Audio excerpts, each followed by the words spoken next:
we have another monthly Project Epoch blog to go through.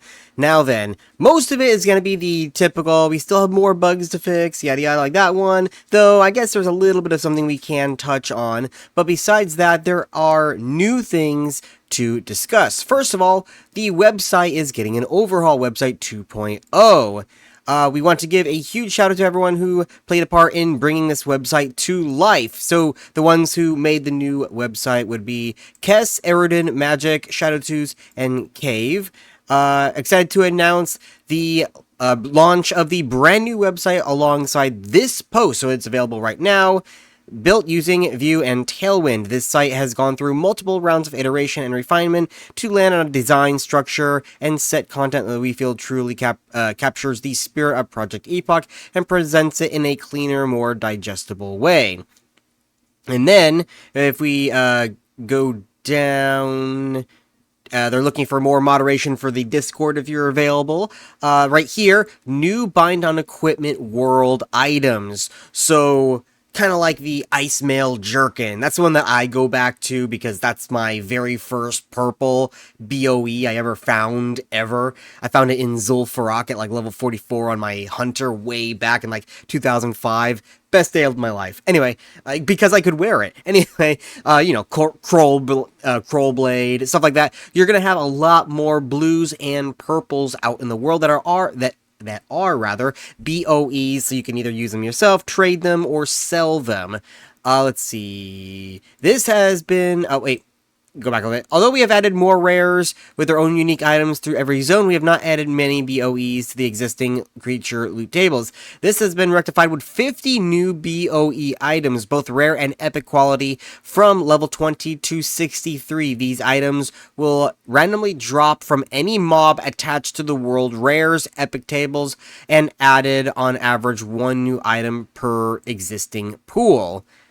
So that's actually really cool. But what's even cooler are these advancements in the professions. So the profession mastery achievement. Basically what this is, because I'm not going to read this whole freaking thing, is that they are going to be expanding out the professions that don't really have a lot to do later on and expand out like blacksmithing. You can have weapon crafting, armor crafting, cooking has a couple of different things too, but they're going to be focusing a lot more on the other crafting professions as well as gathering professions. But I don't think that's going to be right away, but until they do refine the professions to be a little bit more, what's the word for it? I guess fleshed out. It wasn't the word I was looking for, but it works. Besides that, they are going to be adding new profession-only quests. Now, that's not new to vanilla. They certainly exist. There's fishing quests. There's some to gather herbs. And most of them, there's some to gather even blacksmithing stuff. But most of them are, you can get it as anybody. It's like, oh, if you can't, buy them or get a friend to make them, you might be able to get them over here. So there's different ways to obtain the different profession items for those quests that anybody could do. However, these are going to be profession-only quests that you will only be able to take on if you have that profession between levels 10 to 250, depending on, where you are in the leveling, where you are in whatever zone it is.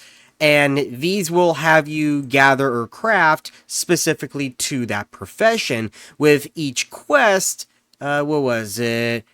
Blah, blah, blah. They would be giving you unique rewards. Where does it say? Speaking of rewarding, each quest rewards supply bags containing valuable materials to keep your crafting going. And also, let's see. It said something about custom items that you would be getting.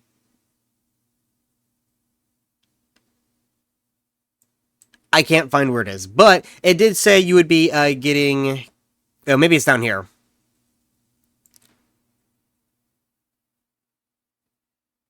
Here it is.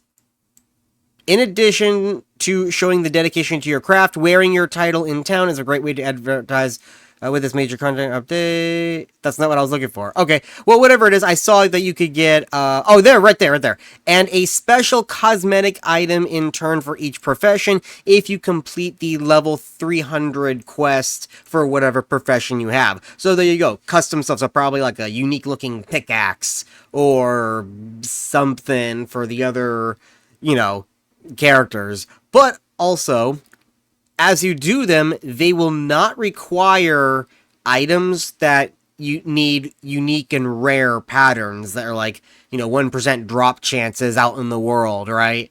Like the war bear harness, I guess. I don't know. But that was something I named. I don't even remember if that was rare or not. It's something similar to the Fell Steel Longblade from TBC. You're not going to need stuff like that. It'll be stuff that you can learn or obtain from trainers. Whether they're in the city or not, or the trainers out in the world, that's up for debate. But it's stuff that you can easily obtain. It's not something you're going to be locked out of from RNG purposes. Now then, this right here doesn't really pertain to the vast majority of us, but I'll breeze through it real quick. It's basically they're making a brand new admin panel for GMs, so it's going to be a lot easier for them to do things in the game on the back end while helping to, do GM stuff. I'm lacking words right now. all my words are going toward the new book I'm writing, which, by the way, I'm writing a new book. Anyway, now the last thing is the bug progress. So, good thing they have only 14 launch blocking issues remaining, and here's some of them right here. A lot of them seem to be with abilities, such as Blade Storm allowing the warrior to get CC'd, and Rage doesn't reduce armor for bears, stuff like that. So once these are done, we might be getting a lot closer to the launch. Now, there still doesn't seem to be an estimated date just yet. However, we know this devlog is a bit shorter than usual, but we hope that the launch of the new website more than makes up for it. We are now firmly in the final stages of polish, tool building, and preparation, and we are rapidly approaching the point where we can let the community know when they'll be able to hop in. As a sign of confidence in our progress, the team has officially set a launch date internally so that we can take time off from our jobs. We look forward to revealing it to you very shortly with our upcoming launch trailer. So again, we are getting close, we just don't know exactly when, but they do have it planned out, which means I don't think there's going to be any more delays. So whether it's a month, 2 months from now, it will be on schedule so far. So yeah, that's what we have for Project Epoch at the moment. Other than that, in terms of news for private servers, I am still, because I'm recording this back to back with the Azeroth survival video, I am still waiting for the Azeroth at War updates on what they saw in their last beta. Once I receive that, I will make the video, and you shall see it shortly after you see this video. So until then, subscribe if you want to see more private server news, and I will see you guys next time.